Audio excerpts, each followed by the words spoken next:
everyone, welcome back to my channel. Today's video is going to be a fun one. A lot of people on their YouTube channels talk about their favorite Christmas movies, their top 10 Christmas movies. Not me. I'm bringing you the worst Christmas movies in my collection. I thought it'd be a fun little spin to do a couple of days right before the holiday. So I always love great Christmas movies. Fantastic top tier Christmas movies are Elf, Home Alone, A Christmas Story, Christmas Vacation. Those are the movies you gravitate towards. They're a no-brainer. You're going to watch them time after time. I'm talking about the worst. Now, there are levels of the worst. Every single movie I'm going to show you is not horrible, but there are levels. Some of them just miss the bar, but some of them are absolutely non-watchable. They're one watches, that's it. You cannot watch them anymore. So I figured this would be a fun one to do. If you are new here at my channel and you love and adore physical media content just like I do, hit the red subscribe down below as well as that like button, but most importantly the notification bell so you don't miss any future content. So I'm actually going to start with the levels that I'm talking about. So the first movie I'm going to show you is passable. It's not the best Christmas movie, but I can watch it and I'm not uncomfortable watching it year after year, if you get what I'm saying. So as we go through the list, it's just going to get worse and worse until we get to the very bottom of the very worst. So my top tier of the worst is A Bad Mom's Christmas. Now, I love Bad Moms. That was a great movie. Catherine Hahn totally stood out. The three moms, their chemistry, it was fantastic. And that's what we love about the first movie.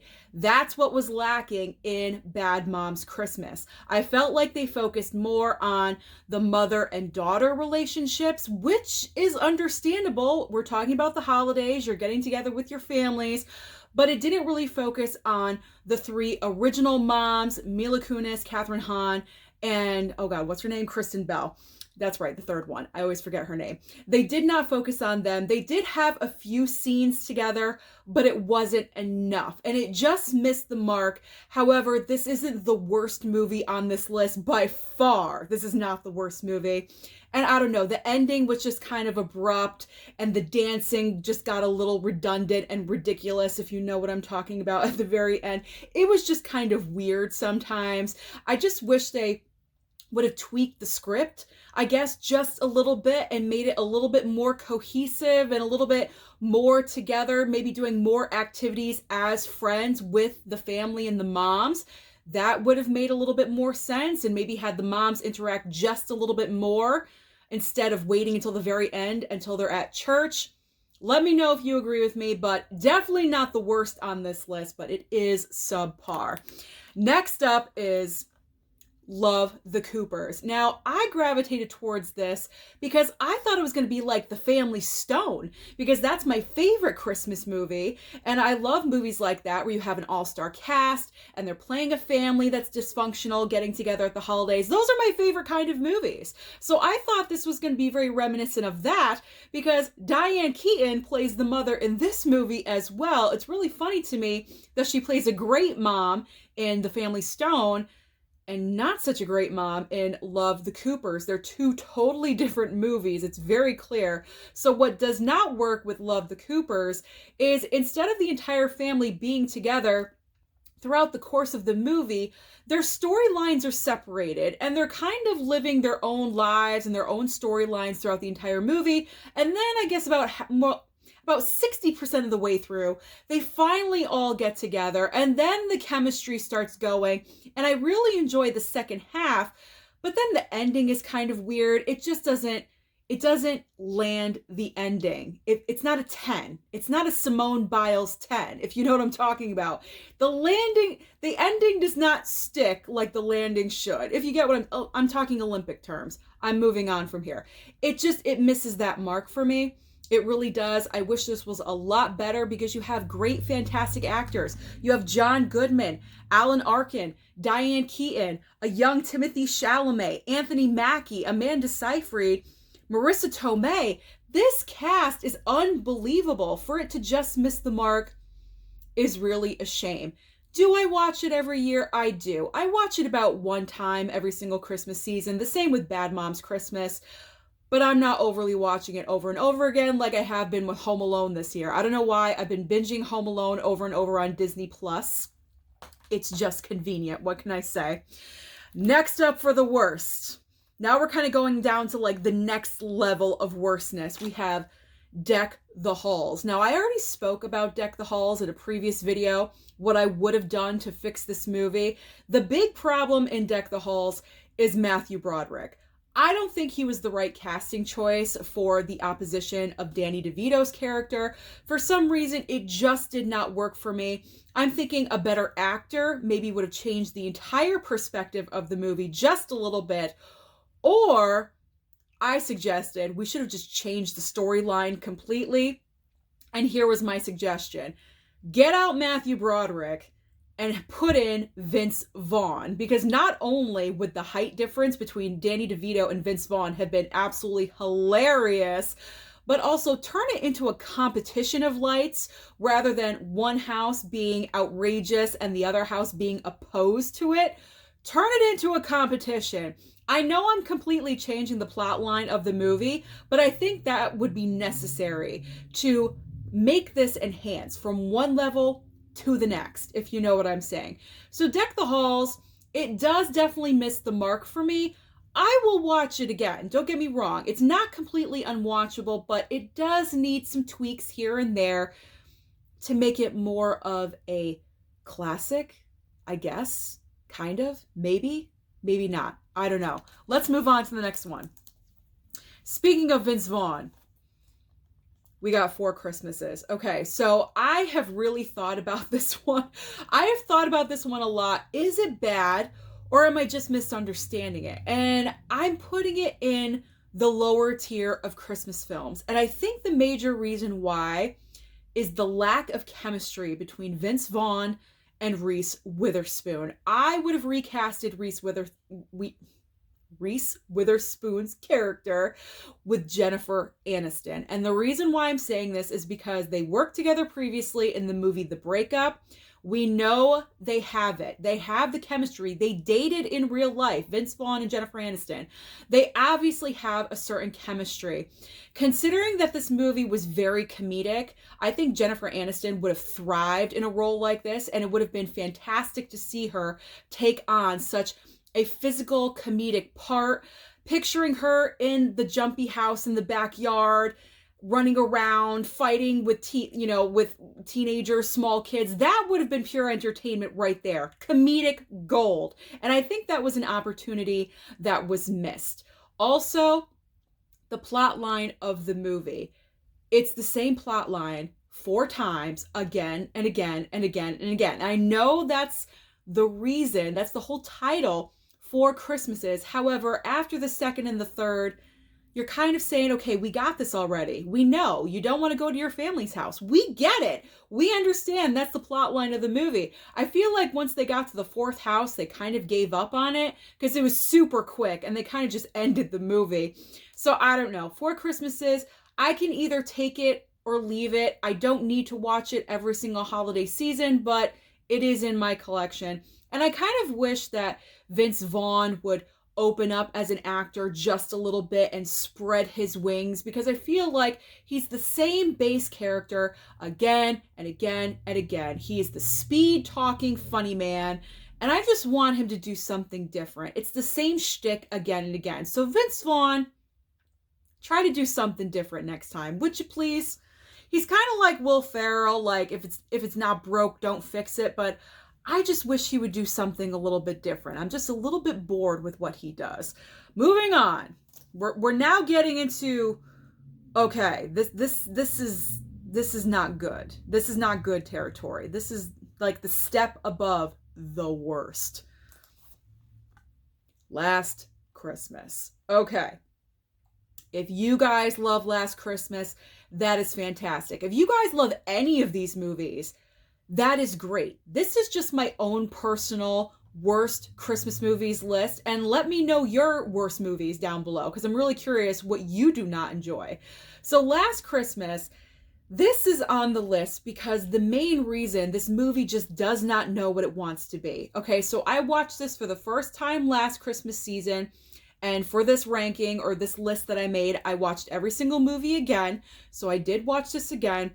It was confusing. It didn't know what it wanted to be. The plot line is simple. But does it want to be a rom-com? Is it a realization of my life story? Is this a story about a girl having conflict with her family? It's everything. It's all of those wrapped into one movie.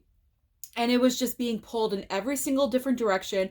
I just wish they would have focused more on the relationship between Emilia Clarke's character and, oh my God, I always forget his name, Henry Golding. Henry Golding's character. Focus on that just a smidge more.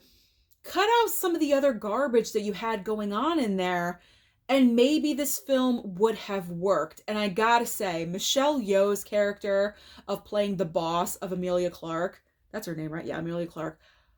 I hated her character. I like Michelle Yeoh. I really do. I think she's talented in other movies. I don't think she was the right actress to play this part. Every single time she came on screen, she was overly obnoxious to me. I did not enjoy her. I was cringing. I wanted the scene to be over with. I didn't feel like they had a natural boss and employee kind of relationship. It felt very forced to me. I don't know why. Maybe that's just my perspective. Let me know if you guys felt the same way watching this movie. But this movie just, it's bad. It is bad. I just felt like it had no concrete direction of where it wanted to go. And I also felt like, because I know they used the songs of George Michael to really construct this movie. And I know Emma Thompson is all behind this, and she plays the mother in this movie, but that didn't work either. I felt like they were so focused on doing that it cost the movie, I don't know, it just did not work. It just was a jumbled mess. So let me know your feelings about Last Christmas down below. Did you guys love it, or do you hate it? I'm really curious what you guys are going to say. Okay. I am prepared for controversy with this next poll, but I think you guys know what it's going to be. It's Little Women 2019. Okay, so I do have opinions to state my case, and I'm going to give them. This isn't just some random thing. Okay, the big issue that I have with this movie is the flashbacks and the flash forwards, the time traveling that we're doing in this movie. It's not a straight story from A to B to C to D and done. We are going back and forth in time, flashbacks, flash forwards. I didn't like that whatsoever. The main reason why I did not like that is because when it came to Beth's death, she dies in 2019's version, and then the very next scene, she's there again because it's in a flashback. Now, the reason why I did not like that is because you are discrediting her death. Her death is very important. It changes the family dynamic because no longer do you have 4 sisters, you have 3. And I felt by doing that, by having her back in the movie with a flashback, and it kept doing that throughout the rest of the film, it just did not have that much of an impact, Beth's death, as it does in 1994's version. You know I'm loyal and dedicated to 94. That is because every single time I watch that film, my emotions get stirred up. Every time Claire Danes is about ready to die, I cry every single time. I know it's coming. It's not a shock to me. I've seen this movie so many times, but the way the movie is constructed, those emotions come out of you, and the performances there between Winona Ryder and Claire Danes, you feel that connection. You believe that they are sisters. I do not believe these girls are sisters in this movie. I believe they're friends. They have the friend vibe. I do not believe that they are sisters. I believe that they are friends and they got together for 3 months and they're hanging out in a condo situation and they're filming a movie. That's the vibe I get. I do not believe that they are sisters. I respect Greta Gerwig for trying to do something different. Okay, I get it. We're all trying to put our own spin on things and our own touch on things, but it did not work for me in 2019 because this is such a classic. And I feel like with classics such as this, you need to nail it. And she unfortunately did not nail this one for me. I know a lot of you feel differently, and that is fine. That is perfectly okay. But for me, this one just did not work. Plus, the lack of chemistry between Saoirse Ronan and Timothée Chalamet. I did not believe that relationship, possibly as Joe and Laurie. And then all of a sudden, she's in love with Frederick at the very end. Where was this throughout the entire movie? It's not like they went out and dated. They exchanged glances. That was it. I don't know. It just wasn't constructed the way that I thought it should have been. So unfortunately for me, Little Women 2019, or unfortunately just in general, not for me, unfortunately in general, Little Women 2019 just missed the mark completely. I can go the rest of my life without watching this movie ever again. And you're probably saying, Susan, why'd you buy the damn thing? I did not buy it. It was gifted to me by a subscriber. So thank you for sending it to me. I truly do appreciate you trying to change my mind about this film, but unfortunately, it is just not going to happen. So I have 3 movies at the very bottom of the worst Christmas movies. 2 of them are from the same franchise, and that's not good. And I'm talking about Santa Claus 2 and 3. Santa Claus number 1 is a classic Christmas movie. It's great. It's an original story. I loved it. Now 2 and 3, on the other hand, they do have their issues. They do have their problems. So my main problem with the second movie, I like the plot idea of him needing to find a Mrs. Claus. I enjoyed that. I thought that was a great twist, a great concept for the movie. I was there for it. My main problem was this whole Santa Claus robot substitute situation that we had to deal with as the B storyline during the movie. Why did we even need that? I thought it was so stupid, and it was just so uncreative of the writing staff, of whoever wrote this, of the screenwriter writing staff. It's not a sitcom, Susan. What am I talking about? Why don't we just focus on Santa Claus getting a wife? I feel like we tried with one person, with Molly Shannon's character, and then that I would have enjoyed to see like a montage of him trying different dates with different kinds of ladies. Maybe do that, maybe going more out there. Why did we need to focus on a robot substitute as well as the North Pole? I just thought that was a dumb idea in general. We did not need it. So that was my main problem with the second sequel. The third movie, on the other hand, bad. It's just bad. It's the definition of a cash grab, because these movies made a lot of money, and we're cranking out a third movie because we want more money, and they did not use their plot line correctly. 90% of the movie is taking place in one location, which I did not like that whatsoever. You're bringing in family members to be brought to the North Pole because you need other cast members for the movie. Otherwise, you're looking at the same people the entire time.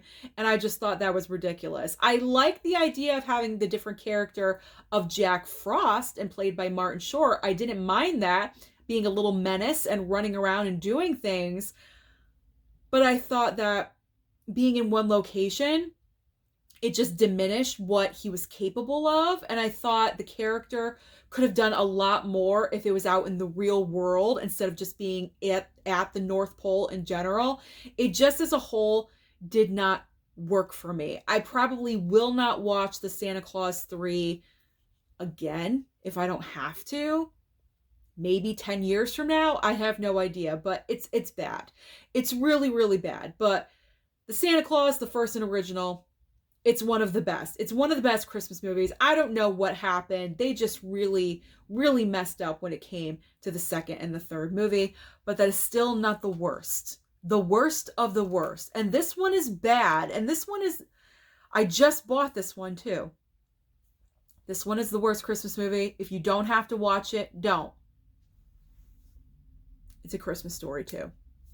Why was this movie even made? I don't understand it. Number one, I turned it off. I didn't finish the entire thing. I have no desire to do so whatsoever.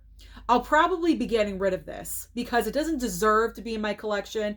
It is garbage. It's a hot, stinking pile of garbage. It is so bad and so horrible. So number one, I'm confused because is this a sequel? Is it supposed to be a sequel, or is this a reboot of A Christmas Story?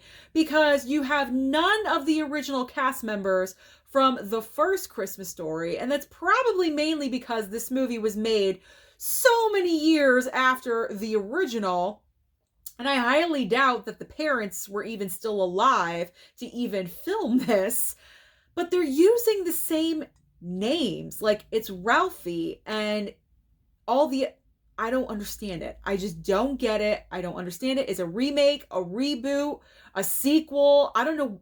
What is this supposed to be? It's not really clear. And I was kind of in and out of consciousness, but I knew I wasn't enjoying it whatsoever, and I shut it off. I just could not. This is an insult, actually, because the first film is so iconic and it is so classic. To actually have the gall to create a movie like this and then stamp on A Christmas Story with a little 2 next to it, that's insulting. That is so insulting to the original movie, because the original movie is such an iconic classic that we watch every single year. A lot of it consider it their favorite Christmas movie of all time. And then to try to dupe people with this?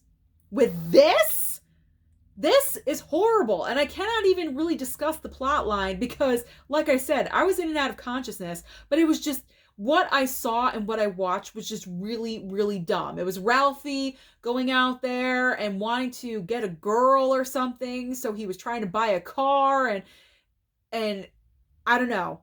I lost consciousness a few times. I was in and out of sleep. I woke up, and I was like, this is pointless, and I shut it off, and I took it out of my Blu-ray player. I could not stand to watch it anymore. So never ever waste your time with A Christmas Story 2. Never ever do that. This is the worst Christmas movie of all time. It is not worth your time. Definitely not worth your money. And you know what happens to movies that I hate? Ooh, that hit the closet. I throw it away. So that is my list. My ranking of all the worst Christmas movies, at least in my collection. Let me know down below the worst Christmas movies you have in your collection or the ones that you have seen. Don't forget to like and subscribe down below, and I'll see you next time.